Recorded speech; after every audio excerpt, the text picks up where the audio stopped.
Olá, sejam bem-vindos a mais uma videoaula de Direito Civil.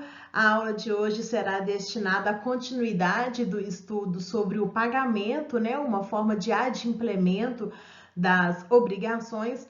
Mas antes da gente começar a matéria nova, eu vou aproveitar a aula de hoje para a gente fazer uma pequena revisão de tudo aquilo que já foi visto de obrigações nesse semestre.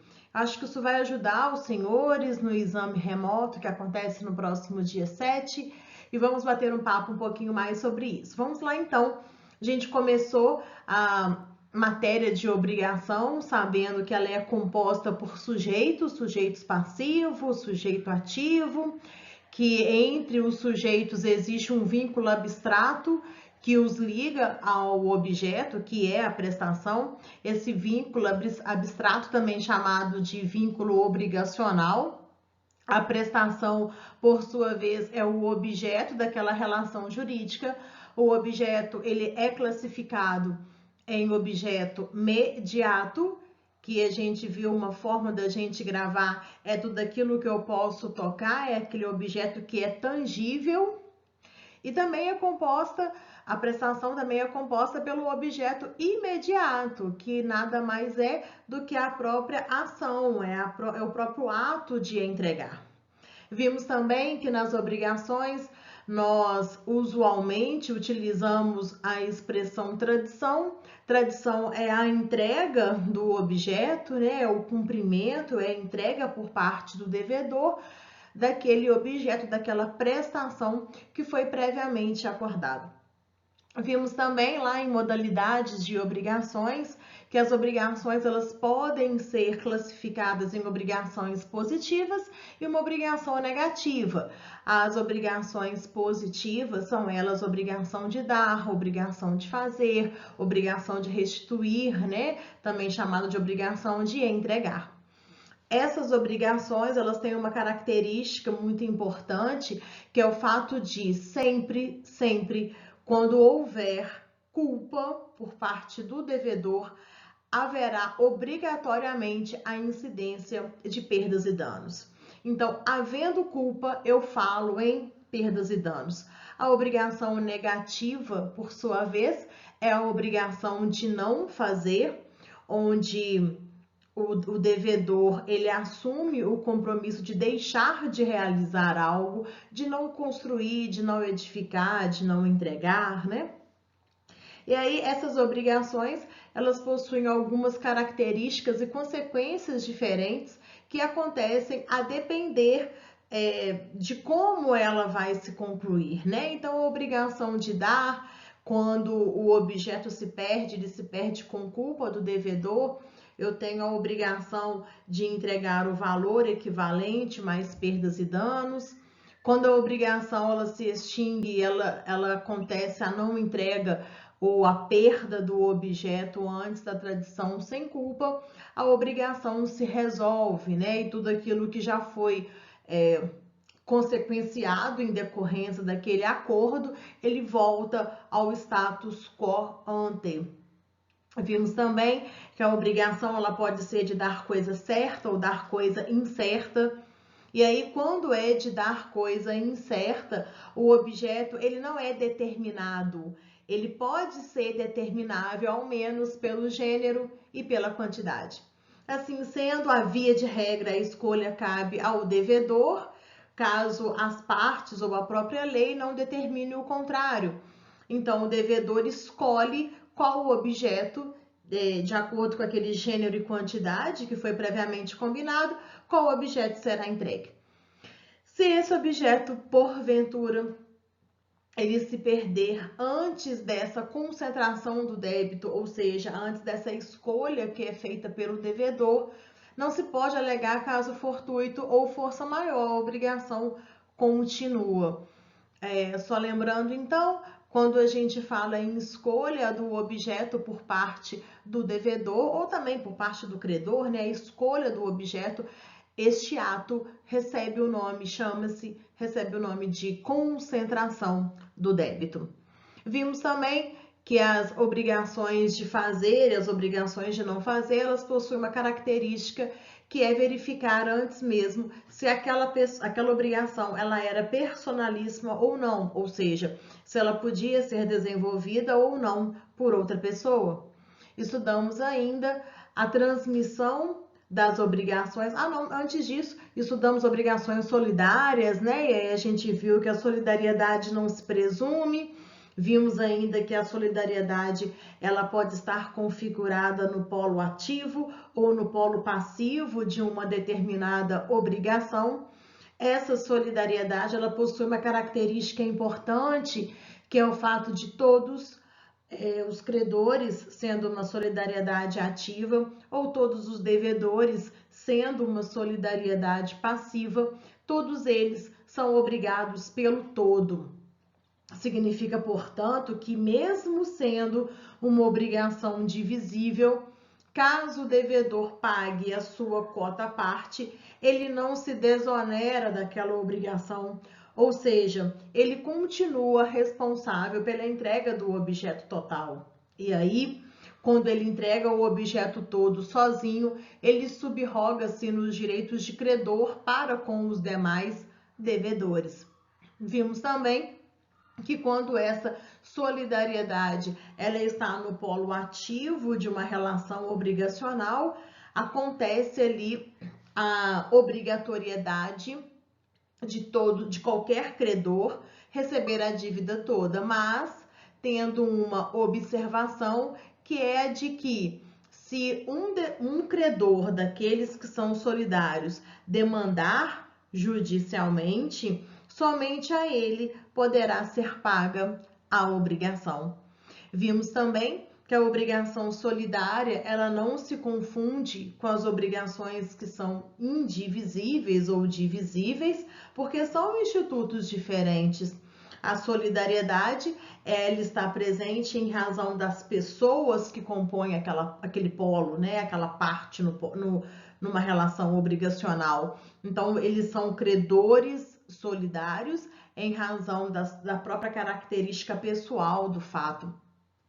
A contrário senso, quando se tem uma obrigação divisível ou uma obrigação indivisível, a minha atenção se volta ao objeto da relação jurídica, aquela prestação.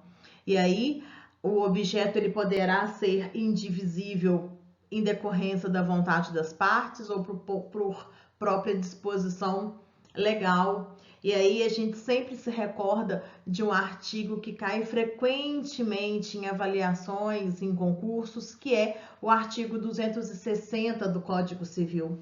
O artigo 260, ele afirma que sendo uma obrigação indivisível e havendo uma pluralidade de credores, mas atenção, não sendo solidários, o devedor ele se desonera daquela obrigação quando ele entrega o objeto aos credores conjuntamente ou entrega o objeto a um dos credores mediante a apresentação de caução de ratificação por parte do outro credor.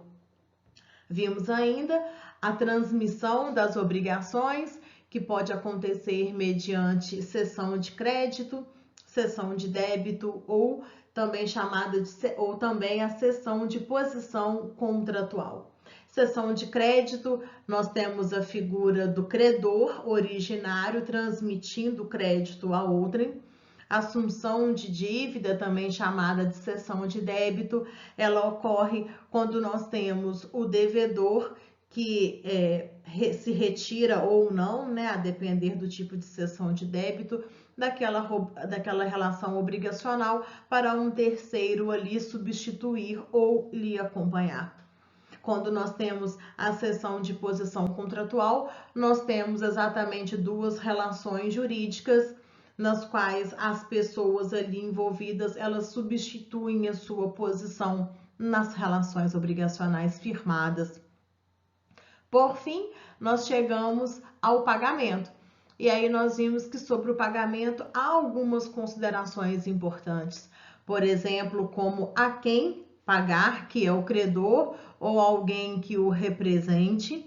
Falamos também do credor putativo, o pagamento feito ao credor putativo é um pagamento válido. Conversamos também sobre quem deve pagar, e aí vem o devedor, num primeiro momento, mas também não deixando de analisar o terceiro interessado e o terceiro não interessado no pagamento em relação àquela relação obrigacional. Vimos ainda a importância do objeto na relação do pagamento, além de estudarmos a natureza jurídica, né, por alguns aconselhada ser uma natureza jurídica contratual. Vimos também que em relação àquele objeto, é importante que o objeto que foi combinado seja o objeto realmente entregue, haja vista que o credor não é obrigado a receber prestação diversa daquela acordada, ainda que mais valiosa. Bom, sobre o pagamento, a gente terminou então falando sobre essas pequenas considerações que nós começamos. E agora sim, a gente dá início à nossa aula de hoje. Vamos começar então a bater um papinho sobre pagamento. Vamos lá. Bom, estamos aqui então estudando a parte do pagamento quanto à prova, ou seja, quem deve provar que pagou. E aí, meus caros, a prova realmente é daquele que tem que fazer o pagamento, ou seja, é do devedor. E por isso, o credor, ele deverá emitir um recibo de quitação, dando, como a gente usa comumente, dando plena e geral quitação àquela relação obrigacional. E aí é importante que essa denominação de recibo é uma denominação, entre aspas, vulgar, é uma denominação popular. O que o credor faz nada mais é dar quitação. E aí a gente começa numa ideia bem primitiva de pagamento, de prova sobre o pagamento, informando o seguinte: olha, essa prova do pagamento ela deverá ser expressa. E aí a gente invoca então o artigo 319 do Código Civil. Vamos lá, a leitura dele. O devedor que paga tem direito à quitação regular e pode reter o pagamento enquanto não lhe seja dada. E aí é importante que nós vamos falar sobre isso algumas vezes nas próximas aulas.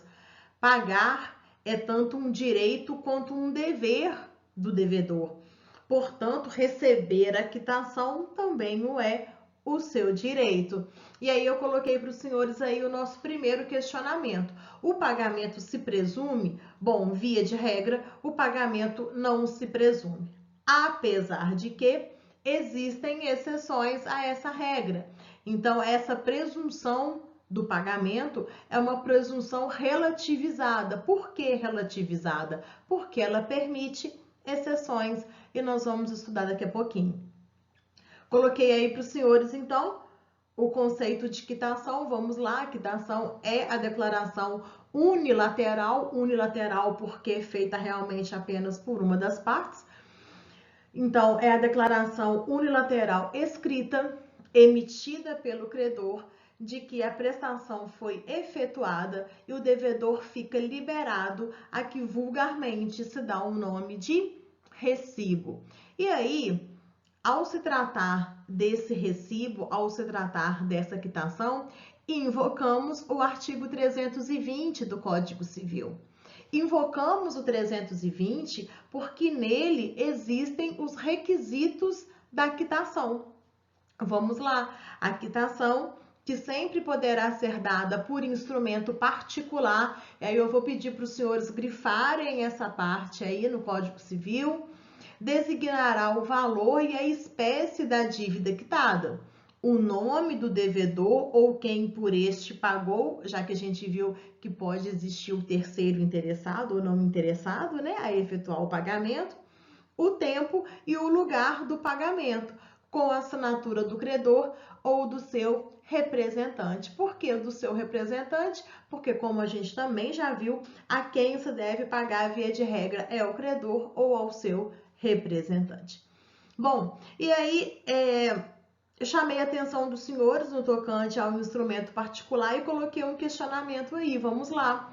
E se o contrato que originou o pagamento fosse firmado mediante instrumento público, bom, ainda assim, apesar do contrato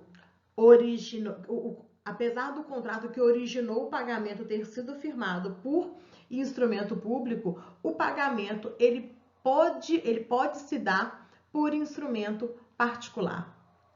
Clarissa, mas as partes convencionaram o contrário, aí é diferente, né? Mas no caso das partes serem ou se manterem silentes, realmente o instrumento particular poderá dar quitação ao objeto que foi originário de um instrumento público. E aí eu coloquei para os senhores agora o princípio da relativação da quitação.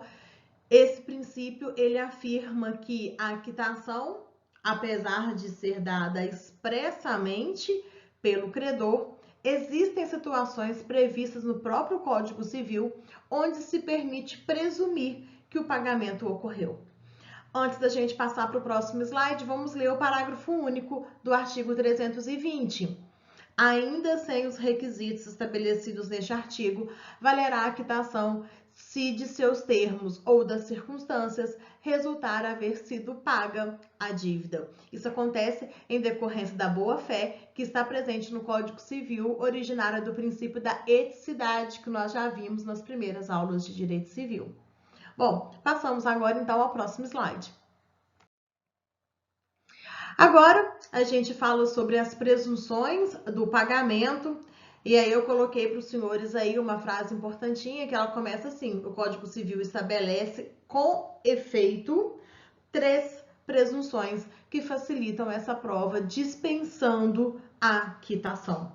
Então, vamos lá. Quitação é a instrumentalização feita de forma expressa, mas ela pode ser presumida a despeito de algumas situações. E aí, coloquei aí para os senhores, vamos começar então na primeira hipótese, na primeira presunção, quando a dívida é representada por título de crédito que se encontra na posse do devedor. Então, vamos lá, vamos supor que tenha de um lado a devedora Clarissa, de outro lado o credor, que é o Matheus.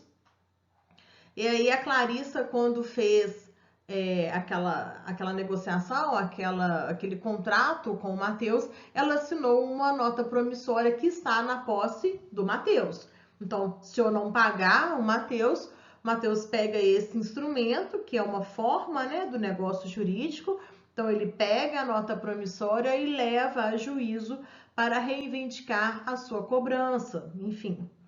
E aí, quando a Clarissa tem em mãos essa nota promissória, eu presumo que Clarissa pagou. Por quê? Ao pagar Matheus devolve o título que estava sob sua posse. Então, no primeiro inciso aí, no primeiro item aí, na primeira forma de presunção da quitação, é quando a dívida é representada por título de crédito que se encontra na posse do devedor. Da mesma forma, se eu tivesse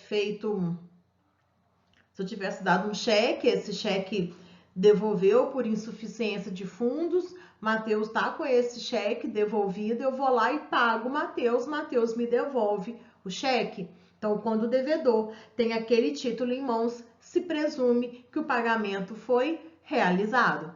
Artigo 324 do Código Civil, vamos à leitura dele. A entrega do título ao devedor firma a presunção do pagamento. Os senhores vão puxar uma setinha aí no artigo 324 caput e vamos colocar uma consideração aí. Essa presunção é uma presunção relativa. Presunção relativa porque ela admite prova em contrário. Coloquei para os senhores aí uma recordação de presunção absoluta e de presunção relativa. A presunção absoluta é aquela que não admite prova em contrário, e a contrário sensu, a presunção relativa é aquela que admite prova em contrário, e é ela presente no artigo 324, caput do Código Civil. Tanto ela admite prova em contrário que vem o parágrafo único. Ficará sem efeito a quitação assim operada se o credor provar, grifem aí, em 60 dias a falta do pagamento. Esse prazo, portanto, é um prazo decadencial e o credor tem 60 dias para falar o seguinte: olha, a Clarissa tá com aquela nota promissória, mas ela não me pagou. Coloquei para os senhores aí, é o exemplo se eu tivesse furtado, por exemplo, suponhamos esse título, né? Então, furtei a nota promissória que eu havia assinado para o Matheus, mas sem realizar a quitação, sem realizar o pagamento. A nota promissória está comigo, mas de fato eu não a paguei. O Matheus, que é o credor, ele tem um prazo decadencial de 60 dias para poder informar que esse pagamento não foi realizado, para assim buscar receber de mim de outra forma, certinho? Presunção, então, relativa constante no artigo 324 do Código Civil. Bom, coloquei aí, então, o artigo 321, nos débitos cuja quitação consista na devolução do título perdido este, poderá o devedor exigir, retendo o pagamento, declaração do credor que o inutilize o título desaparecido. Acredito que o artigo 321 seja autoexplicativo, então vamos passar ao próximo tópico. A segunda forma de presunção é quando o pagamento é feito em cotas sucessivas, existindo a quitação da última. E aí a gente afirma que, caso eu afirme um compromisso em realizar o pagamento de 6 parcelas distintas, se há uma presunção que, se o credor recebe o pagamento da 6ª parcela, é porque é aceitável de que eu já tenha pago as outras 5. Mas isso não é uma presunção absoluta, ou seja, ainda assim, no 322 é uma presunção relativa. 322, vamos à leitura dele. Quando o pagamento for em cotas periódicas, a quitação da última estabelece, até prova em contrário, a presunção de estarem solvidas as anteriores. Assenta-se a regra na ideia de que não é natural o credor concordar em receber a última prestação sem haver recebido as anteriores. Mas é claro que existem exceções, né? Eu recebi os 6 boletos e paguei o último indevidamente, enfim. O 322, ele não trata desse exemplo específico. Terceira e última presunção, quando há quitação do capital sem reserva de juros que se presumem pagos. Artigo 323, então, sendo a quitação do capital sem reserva dos juros, estes presumem-se pagos. E aí eu vou te contar que eles se presumem pagos porque o que gera os rendimentos é o capital. Então, não é de se imaginar que você aceitou receber aquela quantia abatendo o capital e não abatendo os juros, né? Então, o que se quita primeiro são os juros e, posteriormente, o capital. Bom, agora tratamos sobre o lugar do pagamento disposto no artigo 327 e seguintes. Dispõe o 327, efetuar-se-á o pagamento no domicílio do devedor, salvo se as partes convencionarem diversamente ou se o contrário resultar da lei, da natureza da obrigação ou das circunstâncias.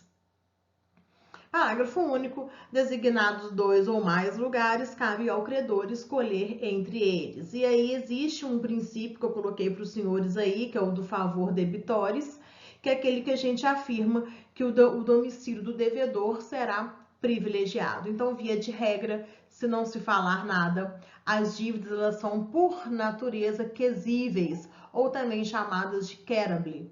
Portanto, não afirmando nada quanto ao lugar do pagamento, eu vou presumir que o pagamento será efetuado no domicílio do devedor. Claro que as partes podem convencionar o contrário e a própria lei. E aí eu coloquei para os senhores aí a exceção, que são as dívidas portáveis, também chamada de dívida portable. Bom, neste slide agora, nós vamos estudar alguns fatos que podem transformar em portável uma dívida quesível ou vice-versa. Chamo a atenção e gostaria que os senhores colocassem uma estrelinha, um asterisco, um beijo, um cheiro no artigo 330 do Código Civil, ele dispõe que o pagamento reiteradamente feito em outro local faz presumir renúncia do credor relativamente ao previsto no contrato. E isso vale tanto para a dívida quesível quanto para a dívida portável. Vamos supor, então, que o pagamento seja realizado sem combinando no domicílio do devedor, mas durante 12 meses seguidos foi o devedor que foi lá na casa do credor para efetuar o pagamento. Vou presumir, então, que a partir de agora o local do pagamento é no domicílio do credor. E aí aquelas mudanças, né, que podem ocorrer quanto ao lugar do pagamento, elas são previstas em lei, como o artigo 328 do Código Civil, se o pagamento consistir na tradição de um imóvel ou em prestações relativas a imóvel, far-se-á no lugar onde situado o bem. Em decorrência da obrigação, é uma outra exceção à regra que decorre da natureza da obrigação, como acontece no despacho de mercadoria por via férrea. Então, normalmente se combina que onde o devedor for receber o produto é ali que é feito o pagamento. Por existência de circunstâncias especiais, algumas vezes circunstâncias determinam o pagamento, tornando inaplicável a regra que privilegia o domicílio do devedor. É o que acontece nos contratos de empreitada, por exemplo, onde o pagamento é feito no local da obra. Havendo a existência de mais de um lugar ao pagamento, nós vimos lá no parágrafo único que caberá ao credor a escolha desse local. Bom, senhores, nós terminamos por aqui essa videoaula, falamos sobre o lugar do pagamento, começamos a próxima aula ainda sobre o pagamento. Eu aguardo os senhores, espero que tenham gostado. Não deixem de se inscrever no canal e nem de seguir as nossas páginas. Muito obrigada, tchau, tchau.